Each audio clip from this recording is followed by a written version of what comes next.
स्वागत है आप सभी का दृष्टि न्यूज में। मैं हूं आपके साथ अंजलि त्यागी। आइए बढ़ते हैं खबर की ओर।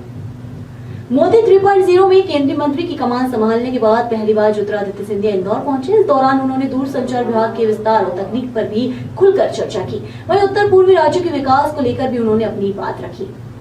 इंदौर में एक पेड़ मां के नाम अभियान में केंद्रीय मंत्री ज्योतिरादित्य सिंधिया भी शामिल हुए। इस दौरान उन्होंने मोदी सरकार में मिली नई जिम्मेदारी को लेकर प्रधानमंत्री मोदी का आभार जताया। उन्होंने कहा कि दूरसंचार हर नागरिक से जुड़ा हुआ है। ऐसे में कनेक्टिविटी को बढ़ाने के साथ ही भारत नेट योजना के विस्तार को लेकर भी दूरसंचार विभाग पूरा फोकस कर रहा है। केंद्रीय मंत्री ज्योतिरादित्य सिंधिया ने कहा कि उनके पास डाक विभाग की भी महत्वपूर्ण जिम्मेदारी है। ऐसे में डाक विभाग को हाईटेक बनाने के साथ ही जनता के लिए तकनीक से लैस करना भी जरूरी है, जिस पर उनका विभाग काम कर रहा है। केंद्रीय मंत्री ज्योतिरादित्य सिंधिया ने कहा कि उत्तर पूर्वी राज्यों को लेकर भी विकास को लेकर भी उनका पूरा फोकस है। इसकी शुरुआत मेघालय और असम से की जाएगी। सिंधिया बोली कि उनकी कोशिश रहेगी कि उत्तर पूर्वी राज्यों में समुचित विकास हो। इंदौर में पौधारोपण कार्यक्रम में शामिल होने पहुंचे केंद्रीय मंत्री ज्योतिरादित्य सिंधिया ने कहा कि प्रधानमंत्री नरेंद्र मोदी के सपने से पूरा देश जुड़ रहा है। जिस प्रकृति ने हमें बहुत कुछ दिया है, अब अवसर है कि उस प्रकृति को हमें वापस लौटाना है। ऐसे में अभियान पर्यावरण संरक्षण के क्षेत्र में नया कीर्तिमान रचेगा। दरअसल इंदौर में 51 लाख पौधारोपण का वर्ल्ड रिकॉर्ड बनाया जा रहा है, जिसमें अब तक केंद्रीय मंत्री भूपेंद्र यादव और लोकसभा अध्यक्ष ओम बिरला भी शामिल हो चुके हैं। वहीं 14 जुलाई को केंद्रीय मंत्री अमित शाह इस कार्यक्रम में हिस्सा लेंगे पहुंचे हैं। जहां तक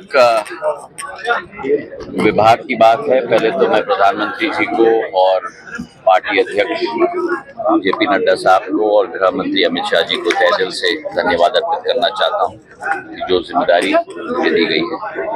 दूरसंचार का विभाग देश के एक एक नागरिक के साथ जुड़ा हुआ विभाग है।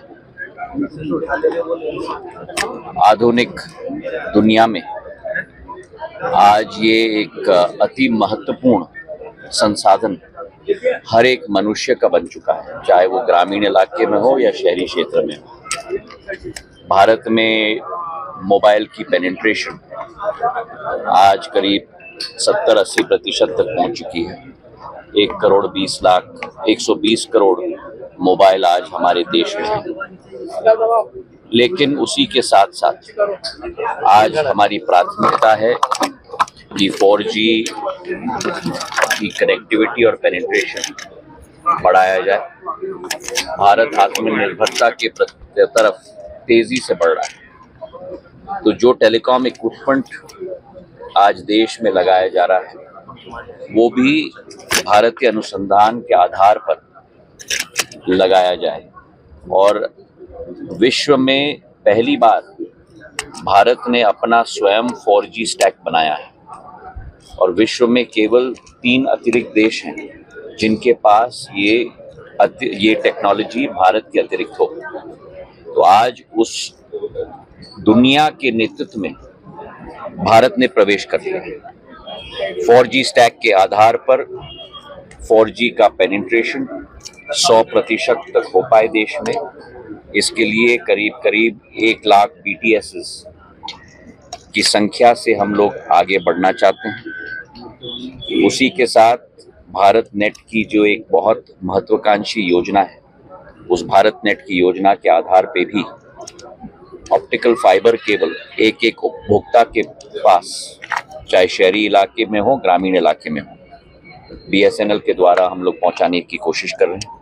और दूरसंचार विभाग के साथ जुड़ा हुआ एक और महत्वपूर्ण विभाग है और वो है मेरा डाक विभाग। उसके साथ एक आत्मीयता का मेरा रिश्ता है, क्योंकि दूरसंचार और डाक विभाग का प्रभार मैंने 2007 और 2009 के बीच में भी संभाला था।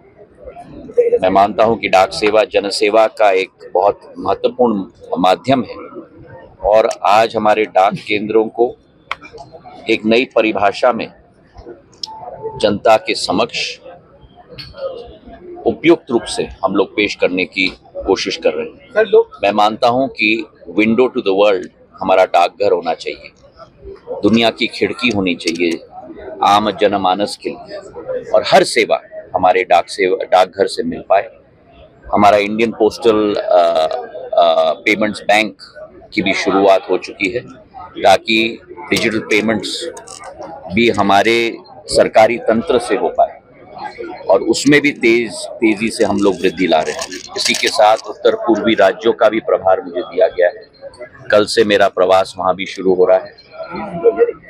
मेघालय और असम से शुरुआत मैं कर रहा हूं और हर एक राज्य का एक कंपैरेटिव और कम्पेटिटिव एडवांटेज की स्ट्रेटेजी के आधार पर हर एक राज्य की सरकार के साथ बैठकर निर्णय करके उस पर भी हम आगे चलेंगे।